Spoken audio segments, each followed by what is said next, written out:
Okay, lesson 8.5 is trigonometric form for complex numbers. So this is kind of that basic form of a complex number. One thing that you have to be able to do is look at it kind of graphically. So let's say I had, let's do 5 minus I. So if I had this problem, 5 minus I. On an axis like this, when it's set up like this, we have the real axis here and the imaginary axis here. You would go over 5 to the right because that's a positive 5. So 1, 2, 3, 4, 5. And then you would go down 1i, or just 1 in this case, like that. So this right here is 5 minus I. Another example of that, let's say I've got 2 plus 3i. So this would be 2. And then 1, 2, 3i. So 2 plus 3i is right there. What if I just had negative I? That would be right here. Negative I. If I just had something as simple as negative 3, 1, 2, 3 would be right here. Negative 3. So just make sure you're looking at the right axis. These are your i's. These are your whole numbers, your real numbers. Okay, the absolute value of this complex number form is the square root of a squared plus b squared. This should look familiar. We've done this before. So find the absolute value of something like this. So this would be the square root of 2 squared plus negative 6 squared. So that would give me the square root of 4 plus 36, or the square root of 40, which I would write that as 2 square root of 10. You could write that as a decimal also, but it's not really exact. I would prefer something that is exact instead of rounded. So let's leave it in square root format. All right, so then something like this, the absolute value of 3i. So there's something kind of missing here. This is the same thing as saying the absolute value of 0 plus 3i. So that is the same thing as the square root of 0 squared plus 3 squared. So really that is the square root of 9, which is just 3. That one was pretty simple. Just fill in with zeros if you're missing something like that. Okay, so this next part, represent it geometrically. So again, I'm looking at it graphically, where this is my real axis and this is my imaginary axis. These two are a little bit different than those ones I talked about earlier. So let's do this first one first. This is very similar to what I did up there. So negative 5 plus 3i means I'm going to go negative 5 this way. And then 3i is going to go up 3 this way. So right there is part A that I just did.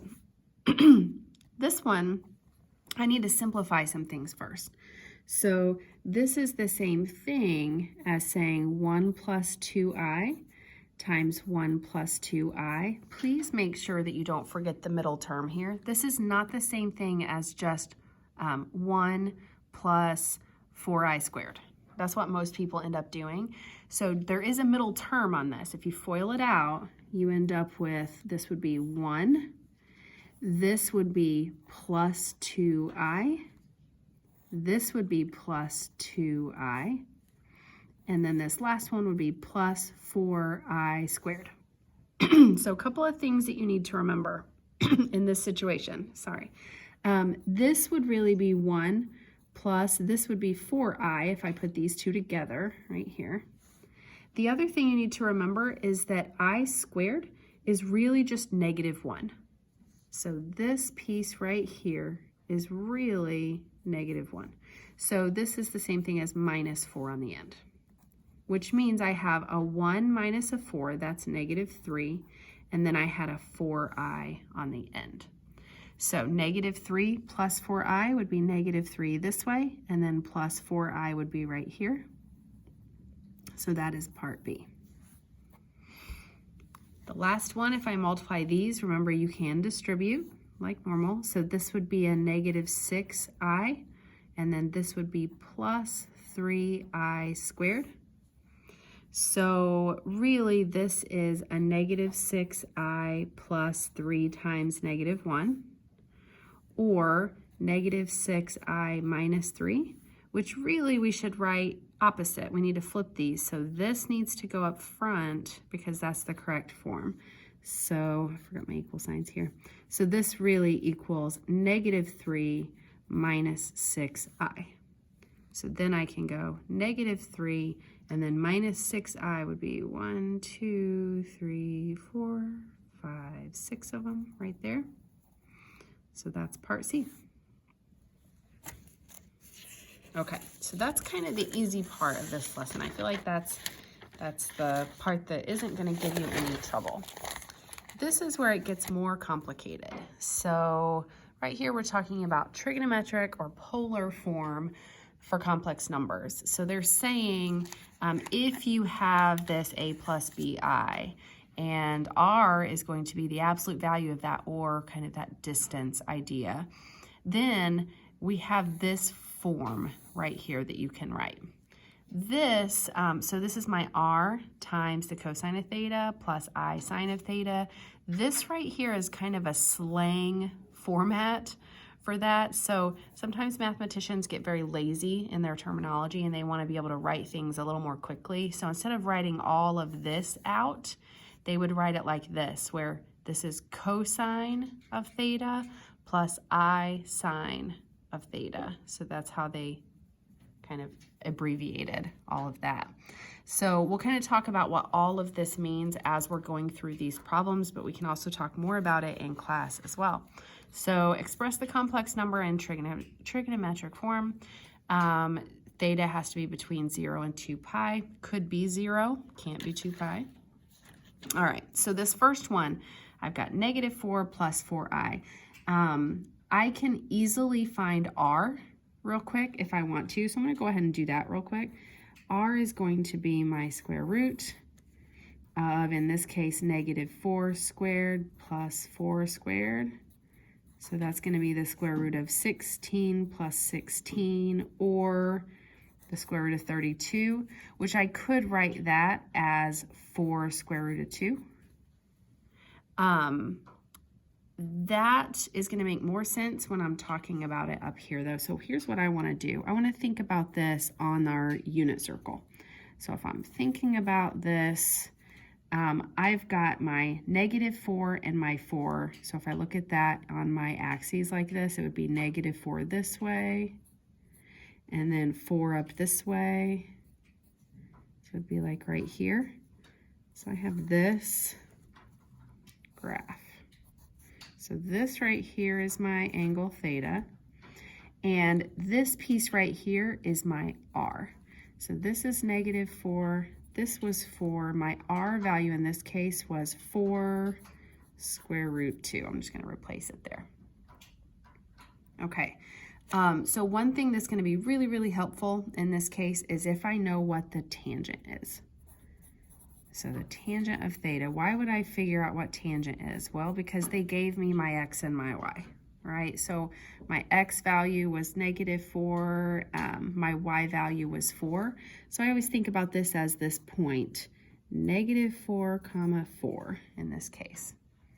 So when I'm looking at this, I'm thinking I've got the tangent of theta equals my 4, that's what my y value was, over negative 4. That was my x value. So really the tangent of theta equals negative 1 in this case.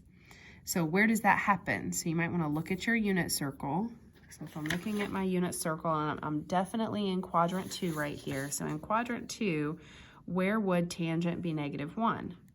It would be right here at 3 pi over 4. So this is 3 pi over 4. So now when I'm looking at this setup, I could write it as, let's see, I kind of want to write it, I'll write it both ways. I want to use this format right here, but I'll write it like this so you can kind of see what I'm talking about first. So r is 4 square root 2, And then I had cosine of my theta was 3 pi over 4 plus I sine of 3 pi over 4. So that's one way of writing it. Or I could just say I have 4 radical 2, and then this CIS, cosine and I sine of 3 pi over 4. So this is how I would write it. If you wrote it like this would also be correct, okay? All right, so this next one, let's do it real quick. I've got my R value again. I'm gonna go ahead and find it. So I've got the square root of, I have 2 radical 3 squared, plus I have negative 2 squared. Okay, so that's gonna give me, a lot of people get confused with this.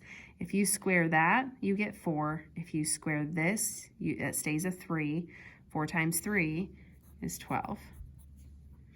Plus this would give me 4. So I really have the square root of 16, which is just 4. So that one comes out really nicely. Then I'm going to graph the information that I have. This one ends up, I'm going 2 square root 3 and then down 2i. So I'm gonna graph it like this. So let's see, 2 square root 3 is gonna be,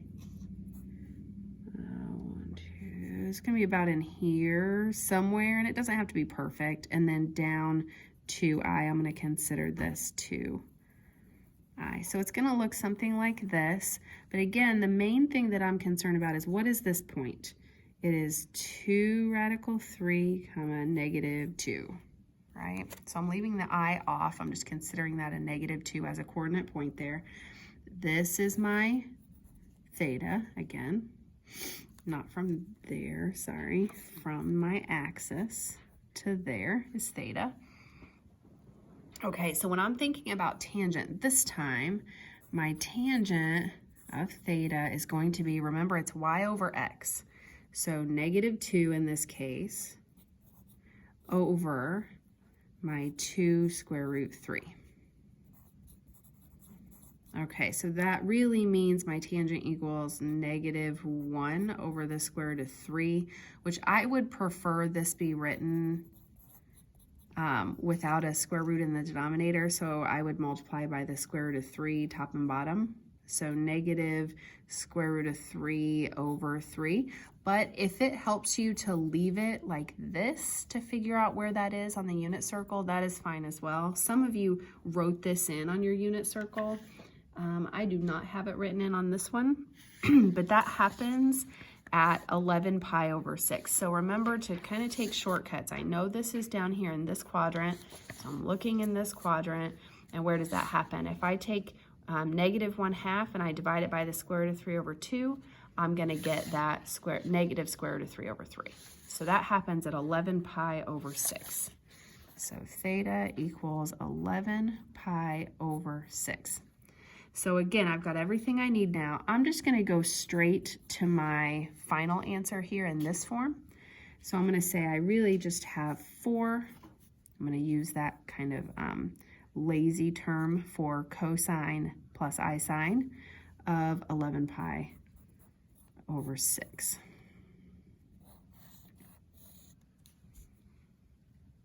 Okay, last one of these. So I've got a 2 plus a 7i. Again, I'm going to find my r. That one's going to be 2 squared plus 7 squared, which is going to be the square root of 4 plus 49, or the square root of 53.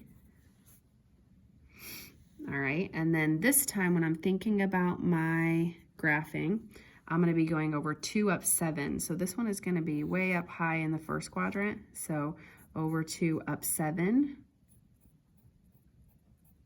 So I'm going to call that way up there. So it's going to be about like this. All right. So here's the problem with this one. When I do, so here's my point, 2, comma 7.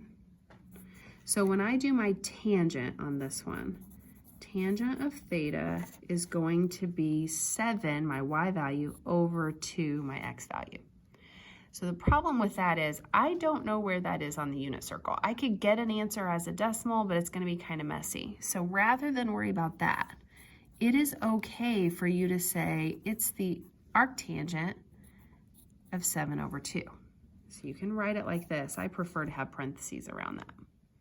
So then what would my final answer look like? Well, it would be, I've got the square root of 53 is my R value. So remember, you always write it as R, and then that CIS theta. So my R value, and then cosine plus I sine of my theta value, which in this case is this weird value of the inverse tangent of 7/2. It is okay to leave your answer like that. I actually like those a little bit better because it's less work. Okay, so if you can find this angle on the unit circle, do it and give me that answer. If you cannot, leave it like this, and that is okay. Okay, so let's stop there and we'll finish in the next video.